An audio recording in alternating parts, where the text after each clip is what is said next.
Ahí estás. Y empezamos. Hola a todos, pues quisiera platicarles de una manera muy breve algunas de las cosas que me parecen muy interesantes acerca de cómo empezó todo cuando los inmigrantes llegaron a México y enfocándome sobre todo en la comunidad Maguen David. Entonces, bueno, primero ubicar un poquito en el espacio el gran imperio otomano que abarcaba muchísimos países, entre ellos Alepo, entre ellos Damasco, o sea, Siria. También estaban otros países de donde llegaron inmigrantes a México, pero en este momento nos interesan los que hablaban árabe y que llegaron a México por distintas razones durante los primeros años del siglo XX. Eran comunidades muy bien integradas que pues tenían su propia organización, sus comunidades, y el Imperio Otomano empezó a hacer restricciones. Estaban dominados por los turcos, su capital era Constantinopla, hoy Estambul, y ellos querían que todas sus comunidades, que toda su población fueran iguales, lo cual implicaba perder su identidad particular, las escuelas judías, el hebreo, la enseñanza de todas pues, las costumbres, las tradiciones, y entonces esto pues hacía que peligrara su identidad.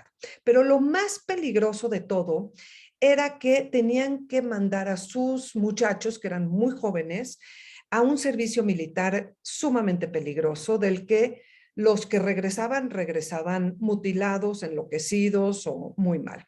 Entonces, todo esto hizo que los judíos que vivían en el Imperio Otomano a principios del siglo XX buscaran a dónde irse. La mayoría querían irse a Estados Unidos, pero no siempre fue posible llegar allá, y México se volvió una opción.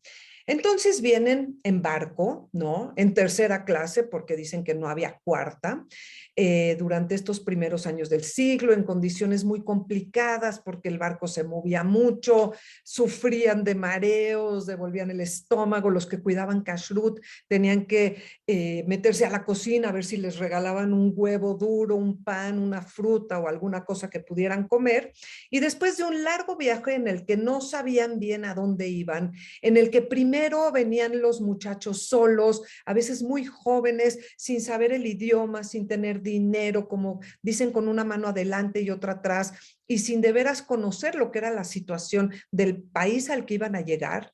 Y bueno, después de algunos años de trabajar, mandaban traer al resto de las familias, pero en un principio venían puros muchachos solos. Finalmente, después de de toda esta travesía a lo desconocido, llegaron en su gran mayoría al puerto de Veracruz, y ahí fue su primer encuentro con lo desconocido de este país, ¿no? Con las tortillas, con la gente que era diferente, vestía diferente, el clima era diferente y todo era diferente, y era difícil empezar esto. Además, imagínense qué miedo dejar todo donde tú tenías a tus vecinos, a tus amigos, a tu familia, a tu casa, a tu escuela, a tu sinagoga, dejar todo para irte a un lugar del que no sabías nada. Yo creo que han de haber tenido mucho miedo, mucha incertidumbre, pues también la cosa está de irse sin dinero, a empezar desde nada, pues a crear todo. Fue sumamente complicado, y bueno, yo creo que fue fundamental el hecho de que todos estuvieran en la misma situación y que los que fueron llegando un poquito antes los ayudaron a empezar. Esta situación de solidaridad fue fundamental, fue vital para que pudieran hacerla los inmigrantes. Y bueno, después de Veracruz, la gran mayoría, algunos se quedaron en ese estado o se fueron a otras ciudades de la República, pero la gran mayoría llegaron a la capital y se establecieron en el barrio donde estaba el mercado de la Merced. Y alrededor de este mercado fue donde en estas calles empezaron su vida, como les digo, desde cero, en humildes vecindades. Tenemos un relato muy rico de Isaac Dabá en su libro Esperanza y Realidad, que me fascina, donde dice: llevamos cargando nuestros bultos hasta la vivienda que nuestro padre había alquilado, porque su papá era ese joven que llegó antes y luego lo alcanzaron 2 años después los hijos con las esposas. Era la familia del Jajam Lobatón y la familia Dabá. Entonces dice que esta vivienda estaba compuesta por 3 piezas pequeñas con sanitario propio y agua corriente. Estas comodidades inusitadas para nosotros, aunadas al agradable clima de México, nos entusiasmaron y pasaron a ser pura materia de recuerdo las penalidades que acabábamos de dejar atrás. Porque bueno, pues fueron muchas esas penalidades, esas preocupaciones, pero finalmente ellos encontraron una vivienda con sanitario propio, con baño propio, pero muchos no. En muchas de estas viviendas colectivas llamadas vecindades, muchos compartían el baño con otros. Y con baño me estoy refiriendo no a los baños que conocemos ahorita. Por ejemplo, regaderas no existían. Si acaso había una tina, pero el agua no abundaba, entonces muchos cuentan que se bañaban una vez a la semana. Y a veces compartían esa agua con el hermano, porque pues no había suficiente agua. O muchos utilizaban los baños que se rentaban en el centro porque no tenían uno propio. Y para calentar el baño, pues no era como ahorita que le abres a la llave y sale el agua caliente. Había que usar carbón. Entonces, pues todo esto era complicado. Aquí vemos una familia judía en la vecindad. Eran condiciones muy humildes. O aquí vemos otra, también estas dos familias hablaban árabe, eran del Medio Oriente, y lo que sabemos es que, por ejemplo, no existían los refrigeradores, entonces había un negocio de alguien que entregaba hielo, bloques de hielo a domicilio. Este bloque de hielo se ponía en alguna caja, en algún lavabo, a veces se derretía y había accidentes, y bueno, encima de este hielo algunos ponían sal porque dicen que duraba un poquito más, y ahí ponían la carne o el queso. Entonces la carne se la tenían que comer máximo al otro día porque no había refrigerador, ¿se imaginan eso? Y bueno, las carbonerías eran negocios importantísimos que ahorita yo nunca he visto uno, para calentar la estufa, para calentar el agua, para bañarse, para cocinar. Entonces dicen que las casas siempre estaban llenas de humo arriba. Esta es una de esas vecindades en el barrio de la Merced, que un elemento interesante que tiene esta vecindad es este nicho donde siempre había la imagen o la estatua de algún santo, de la Virgen o algo, porque bueno, compartían este espacio con gente de otras religiones, con católicos mexicanos, con inmigrantes de Oaxaca, con inmigrantes ashkenazim, con libaneses, armenios, españoles. Era una vivienda colectiva donde también se compartía pues costumbres, tradiciones con otras familias que pensaban diferente. O por ejemplo, en estas vecindades por primera vez en su vida vieron una piñata, supieron lo que era la Navidad, vieron al organillero, compartían, bueno, y también había, por ejemplo, gallinas, perros, gatos, y no faltaban las ratas y los ratones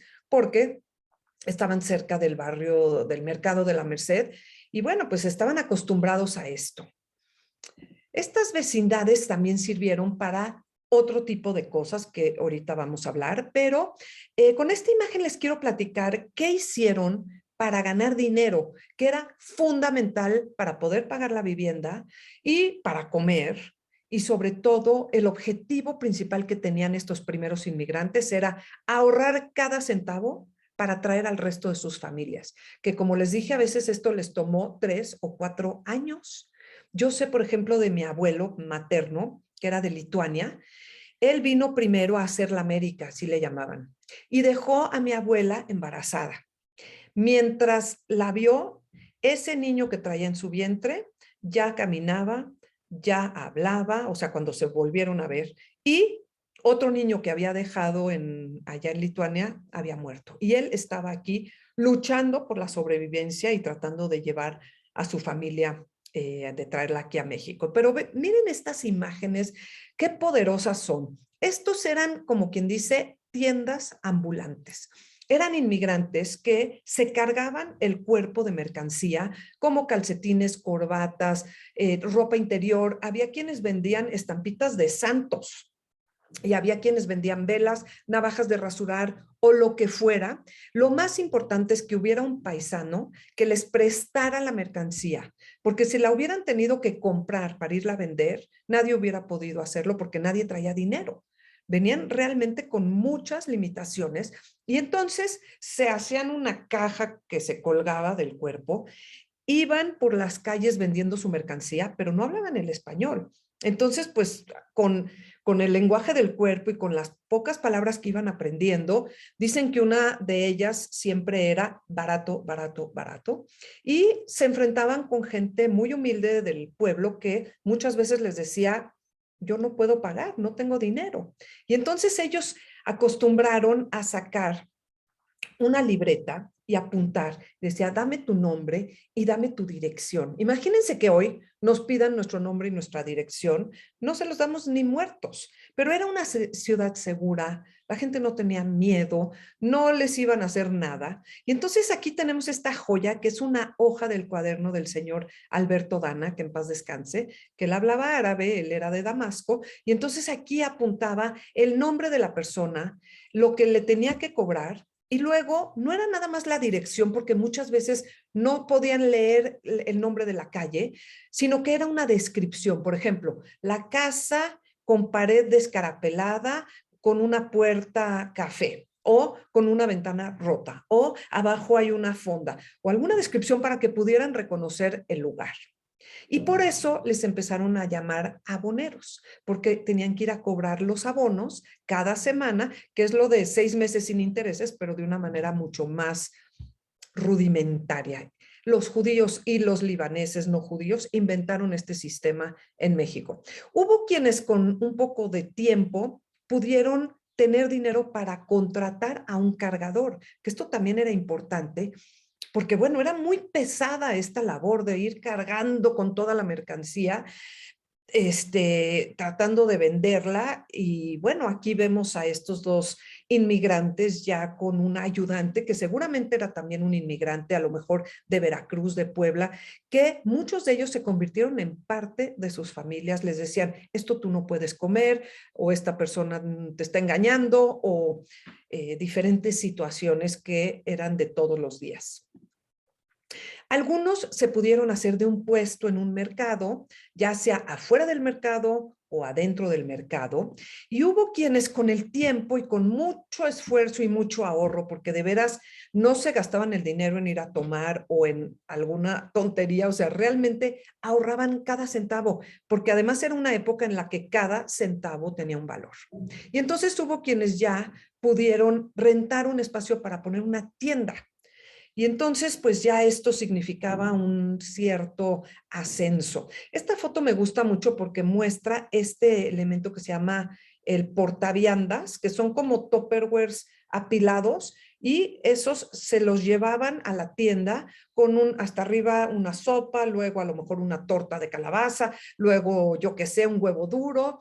Eran de aluminio, ahorita los podemos encontrar también de plástico, pero era un elemento fundamental porque pues nadie se iba a comer a un restaurante, no tenían dinero, entonces recibían la comida pues por ahí de algún familiar.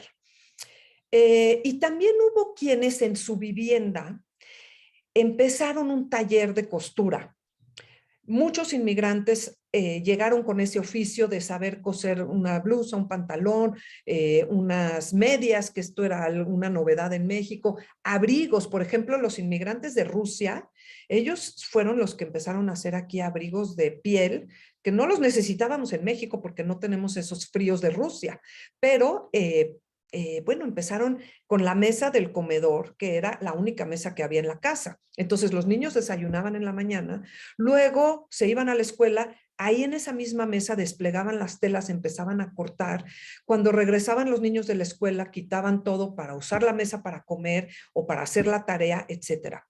Muchos de estos talleres que empezaron en esa mesa se fueron haciendo grandes, empezaron a rentar otro lugar, contrataron nuevas costureras, trajeron máquinas de coser y fueron creciendo y algunas se convirtieron en fábricas importantes que llegaron a tener muchísimo éxito. Pero todo esto empezó en un cuarto quizás mugroso y maloliente, donde empezaron nuestros abuelos y bisabuelos su vivencia en México. Ahora, hablando de cuestiones rituales, sabemos que el primer rabino que llegó a México fue el Jajam Lobatón, que era de Alepo. Él llegó en 1909 y él organizaba los rezos en un cuarto de su casa en la calle de Jesús María, donde no había ningún problema, porque pues mientras hubiera minyan y hubiera libros sagrados, tú puedes hacer una sinagoga donde sea. Y una de las primeras estuvo en la casa del Jajam en tiempos de la Revolución Mexicana, de hecho.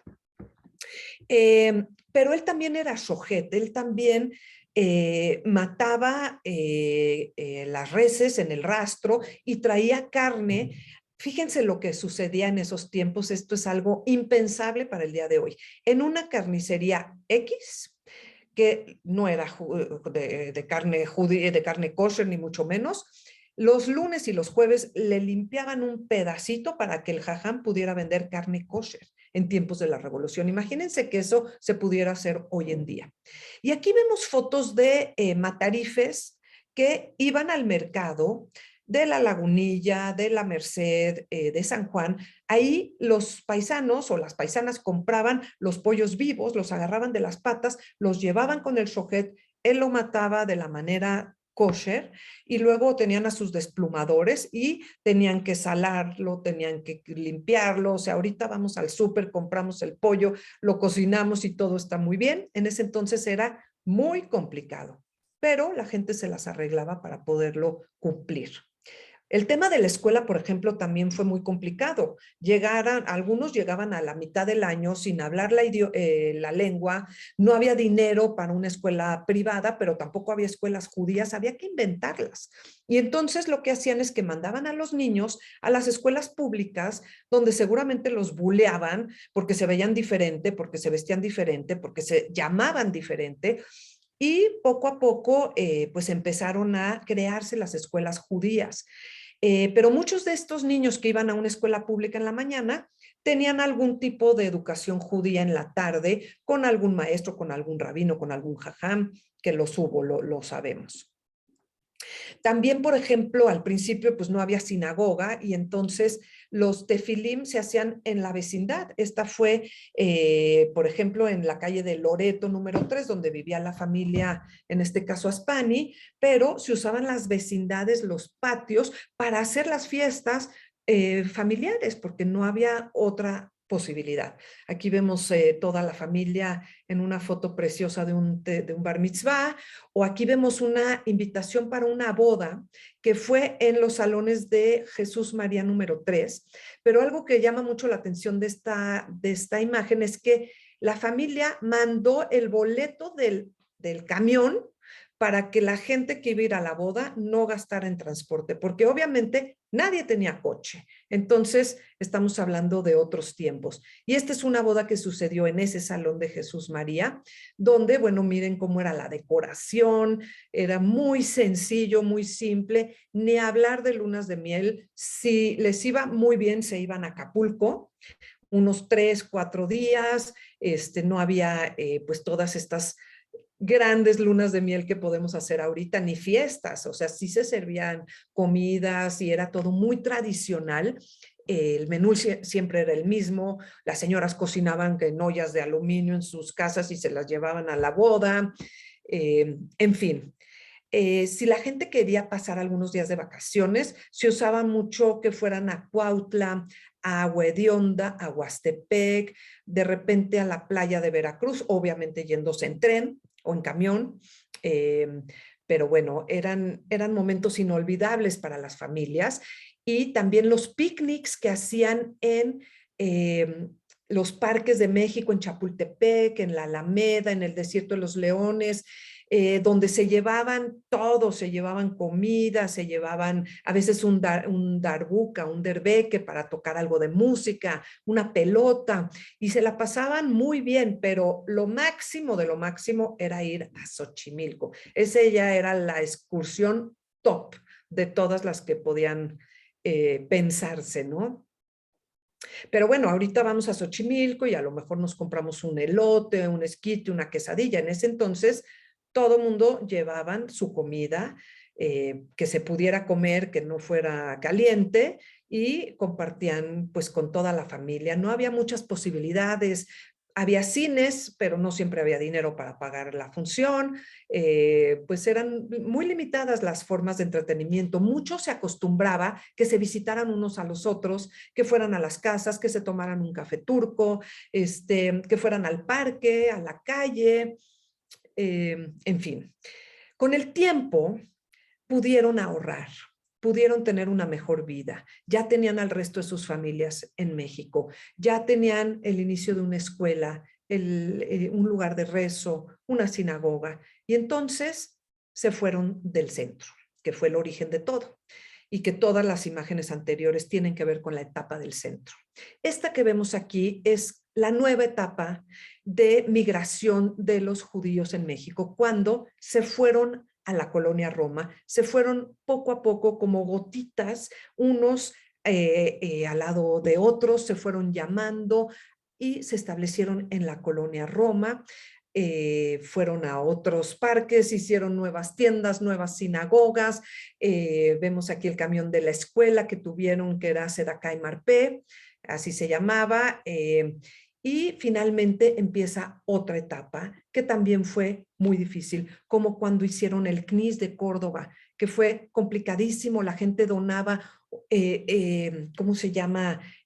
Cemento, ladrillos. No podían hacer grandes cosas y lograron una construcción bellísima con muchísimo esfuerzo, que finalmente se inauguró y sirvió desde 1931 por 20 años, hasta que los judíos se fueron a Polanco y empieza otra nueva etapa. Entonces, bueno, yo creo que lo más importante de todo esto fue los lazos que los unieron solidariamente y que hicieron que todos pudieran sentir que tenían un compañero, que tenían una comunidad, que tenían un apoyo y redes que les daban una certeza de que no estaban solos. Y creo que esto pues fue fundamental para el inicio de nuestra comunidad. Muchísimas gracias.